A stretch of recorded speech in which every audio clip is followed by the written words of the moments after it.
So one of the problems I had, because, I started off with 8 volunteers on a Saturday, and within 12 or 18 months I had, I don't know, it could have been 12 months, 18 months, I had 36 volunteers, and there was a lot to coordinate. And I guess because there were so many new ones as well, I had to really keep people safe, and I was trying to work out how we could do it.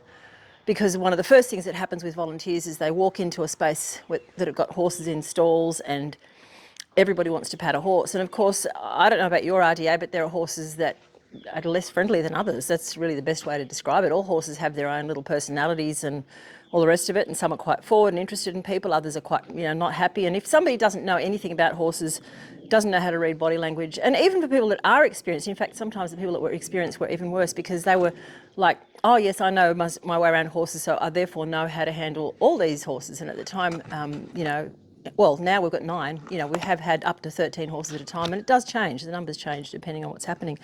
So I was very concerned that there was no way of managing that other than standing next to the person, and even standing with them. You'd say, don't approach that horse, and they go, oh, I know all about horses, and they'd go up and pat somebody, and I'm like, not really, you don't know about that horse. So one of the first things that really occurred to me was that safety was obviously a big issue, and being a coach, safety is a big issue. You're always thinking about it and trying to work out how to keep everyone safe. I devised a couple of different ways of doing that. One was that I had, let's look at that first, I guess. I had worked out that different horses needed different handling, of course.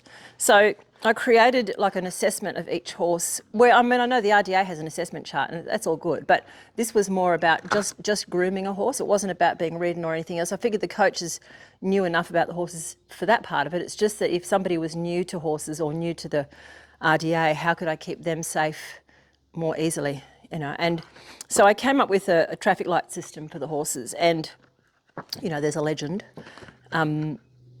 We had a really good induction process that talked about this, what I'm about to explain, but the legend basically is stuck on the side here, and when people are new, we point out that to them. There's names of horses on the stalls, and each of the horses have got a different coloured name tag, depending on what the horse needs or what's going on. So, if it's a green horse, there's one down there, there's Ned, the first time that they're groomed needs to be under supervision.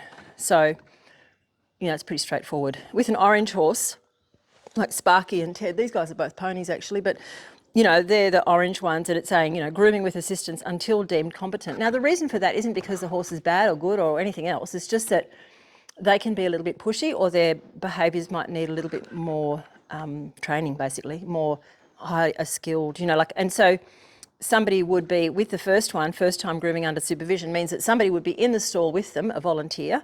Let's say, oh yes, I've groomed horses, I know how to pick up a foot and how to clean it and all that sort of stuff. So they'd be in there with a volunteer, and the volunteer would watch them doing it to see, and they might have first done it themselves and gone, okay, well, I'll show you how this horse is, there's nothing in here that you've got to worry about. If you've already picked out feet 100 times before, it's not going to be any different for this one. He just picks up his feet. It's not a problem. So, you might do it that way.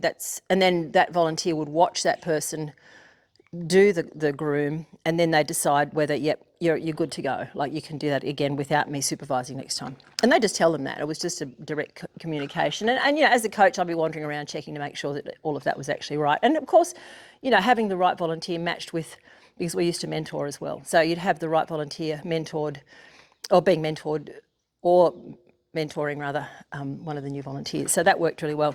So grooming with assistance until deemed competent, that was the orange ones. And then red, grooming with the assistance of coach or herd manager. Now, there's only one horse here at the moment that's got the red label, and in fact he could probably go down to orange now in any case because he's improved a lot. So Dusty was a quarter horse that had just body issues that made him quite defensive, so prone to trying to bite sometimes. He was harder to handle, and it took me because I was the herd manager and coach at the time, some time to work out what was going on for him. And now that that's been done, and he's had a whole lot of, we're doing physio on him and stuff. Mainly it was just body issues he had. He had kind of inflammatory issues all around. This pasture and the whole Northern Rivers is quite inflammatory for most horses because it's cow grass. The whole place is set up for cows. And so when you have a horse that, you know, may not be particularly well suited to that sort of grass, and that's what they're eating a lot of. You know, inflammation comes up. Sometimes it's movement issues, sometimes it's conformation. Like Dusty has the straightest, well, basically he's just got really super straight back legs. He's pretty cute. But anyway, and everyone, yeah, the vet even commented on it. Yes, he's very straight. He doesn't have the great conformation, so he's going to have a bit, you know. So we're working on just stretching out his, because, you know, he was under tracking chronically and his toe dragging and stuff. But, you know, we fixed all that now. He's much, much better, and he's a different horse. Like I said, I'll probably need to review these and just give him the orange tag now. But, you know, if it was a new horse too, like sometimes if it's a brand new horse that's just arrived, somebody might have, he might be here on a trial, or somebody's thinking about leasing or handing over a horse and we don't know that horse yet. So the herd manager or the coach hasn't had a chance to really assess them. So they get the red label as well.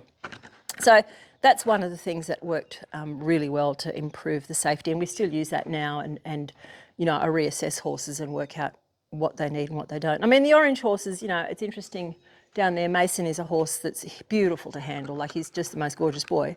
But when, well, he has had the tendency to throw out a cow kick once every blue moon, and it is literally once every blue moon. But if you don't know that and you don't understand that about him, you know, it's not safe. So he's orange, despite being, like, you can pretty much do anything to that horse. He's so easy. But any horse that has something like that going on gets the orange, and we just basically make sure that someone is there with them and helping the person learn and understand that horse. And if we see that new volunteer has got enough experience to handle that particular behaviour or whatever it is that's going on for the horse, then, you know, we let them eventually groom on their own, of course.